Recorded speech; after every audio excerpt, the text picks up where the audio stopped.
white male decided to pull out a rifle on a 4-year-old child and his father. Put up the picture for a man. So according to him, they were obviously a threat. Michigan, Mark Denis Grzybowski is said to have pointed an air rifle at Brian Woods and his 4-year-old son. With millions watching and many people benefiting from this program called Indisputable, we just need 1% of the viewers to become a paid member so we can continue to bring this content to you. Now back to the show. The victims were simply doing yard work at a neighboring home when Grzybowski pulled the gun on them and then barricaded himself in his home, officials said in a statement. When police got to the scene, they created a perimeter. Officers, along with other agencies, were involved in a 4-hour standoff with Grzybowski.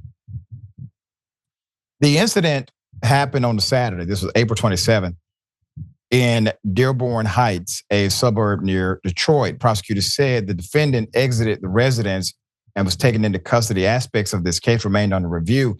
It's unclear what led him to pull out his rifle on the father and his child, but WDIV-TV reported that he was mad over grass clippings in the driveway.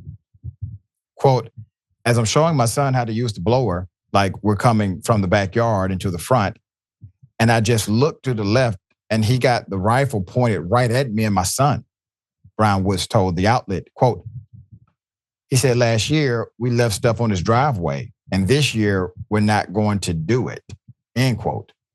He was charged with 2 counts of misdemeanor assault, carrying a weapon with unlawful intent, and felony firearm. According to the Wayne County Prosecutor's Office, he is being held with because of a $50,000 bond. If released, he is required to wear a GPS tether, that's a monitor. According to the Detroit News, if found guilty, he could spend 2 years for the firearm charge and face 5 for the felony weapons charge.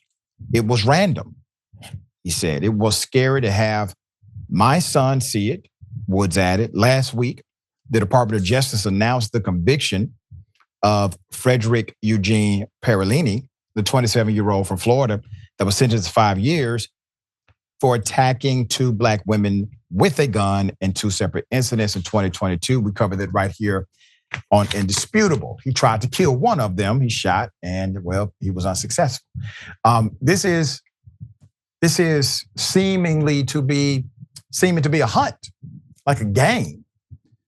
And we continue to have these stories about very mundane incidents leading some older white male to just pick up a gun and start shooting. We've seen it happen.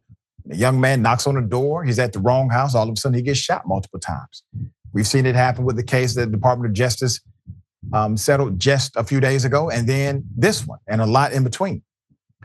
It is as if there's this open season dynamic on black people or black bodies. You see, if the justice systems do not consider this to be, well, an aggressive attack and handle it as such, meaning throw the book at them and give them the maximum penalty allowable. And maybe the maximum isn't even enough. Maybe we need to look at statutory laws and extend what those laws could actually do in light of penalty, because this is starting to happen way too often for it to simply be a coincidence. All right, Jackson, thoughts here? Well, not only that, but also just kind of the growing political culture and the flames being fanned by the right in this country.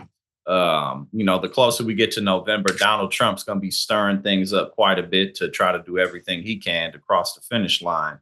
Maybe we need to have, mental health check-ins for senior citizens who own weapons, because clearly this guy was out of his mind for doing what he did. Look, just from the look of him, obviously you can't always judge a book by its cover, but the guy looked like he just spends all of his time inside and hasn't really done much of anything but be paranoid for years. Yeah. I don't really see why you would do something like this unless you're rather paranoid about things, and paranoia can make you see stuff the way it is not. So just another example of how people who are not mentally capable of dealing with the responsibilities of owning firearms own them nonetheless in America. We'll see what happens. Definitely bring you updates as they come.